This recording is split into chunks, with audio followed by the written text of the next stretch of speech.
It's time now for Media Watch, and as usual, James Creedon joins us on set. James, you're starting with those protests against attempts to force through labour law in the French Parliament.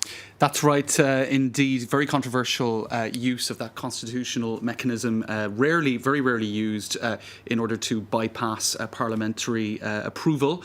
And it's known as 49.3, and that's a very loaded term in French politics, etc. It means basically that the government is prepared to go without a majority vote in Parliament. It always creates a massive amount of unrest, and in particular with Nuit Debout, the up-all-night protests having been sparked by this labour law reform. Obviously, this is setting a match to the sort of already very heated demonstrations on the streets. That's an image on the Facebook page of Nuit Debout showing people gathering in front of the French Parliament this evening, even on the Twitter account as well of Nuit Debout Paris, because of course it's lots of other little subgroups of Nuit Debout have sprung up on social media and in real life. This is the Paris faction. You can see here Place de la République is the cover photo for the Twitter page, and they've been putting up photos of events as they are unfolding right now in central Paris, with people gathering on the streets. What else do we have in terms of images? You can see their police vans trying to keep the crowds back. You also have the use of tear gas as well at Place de la Concorde, right by the French Parliament.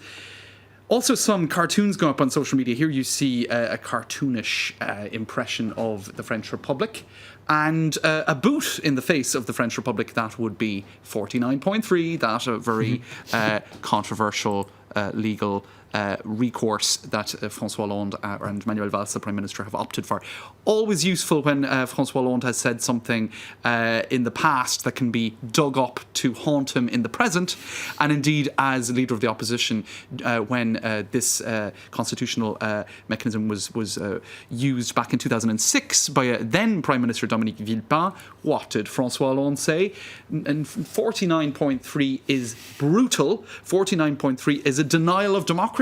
So that's Libération putting that quote back up, but it's been put up on the Nuit Debout website as well. If you want a longer version of the quote, it's also there, saying this social movement, I hope it will continue, I hope it will grow. This means that the government doesn't have confidence in its reform, etc., etc., etc. So people taking that quote from 2000 and when was it? 2006, and applying it to contemporary events. There you go. François Hollande clearly eating his words there this evening. Let's stay with France and another sex scandal to rock the world of politics, and that's Denis Baupin.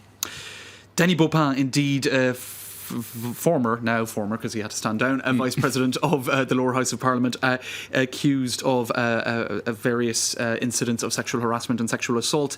It has this sort of opened the floodgates, is what many are asking now. This headline in Libération says, tongues are untying. In other words, the floodgates of various different accounts of sexual assault are now coming in. This article was signed by 500 different women in political life. I'm not sure if it was just women, but in any case, it was a huge demonstration of support for this idea that people have to come out with these stories of sexual harassment in political life. Of course, there was a Dominique Strauss-Kahn scandal, which resonated massively here in France. People saying that a lot of people knew about perhaps inappropriate behaviour, but nobody spoke about it. There was an omerta, and this omerta now has to end. Now, here you have one MP for Les Républicains, Aurore Berger. She put up a very share of what was subsequently shared massively tweet on social media. She said, when after this whole scandal broke, the Denis Baupin scandal, I was speaking about it in the Parliament, and one elected representative said to me, when I see you, Aurore, I want to do a Baupin. So he was actually, she was recounting various incidents in the Parliament of people, even after the scandal broke, behaving in the same way. And she said, you don't really know how to behave with all of this. I didn't know what to say when it happened, but here I am now recounting this on social media. So various different accounts coming out. This is a former minister, Monique Pelletier, saying that she was sexually assaulted by a senator back in 1979. Now, Monique Pelletier is saying, I didn't have the confidence to speak out at the time. Now I am coming coming forward with this account. So there is, I suppose, a case of the floodgates being opened regarding accounts such as this. Certainly looks like it. Let's end with something a little lighter now. Yes. Julian Assange has created a Twitter account for his new kitten. That's right. So from moderating WikiLeaks to moderating @Embassy Kitten, it's not quite the same degree of responsibility, but his children, in fact, bought this little kitten for him. He is, of course, holed up in the Ecuadorian embassy in London. Just so we know, what's the kitten called? Do we know? We don't know. actually don't. It's very cute anyway. Very cute. Embassy Cat is probably not its real name. We also have some useful hashtags, which we presume Julian Assange himself has been putting up. A counter-pervalence. There you go. That's one. And I think we have the kitty here overlooking a police van outside the Ecuadorian embassy, and Julian Assange / Embassy Cat's quote, "Everyone loves me. Look who's shown up to greet me." There you go.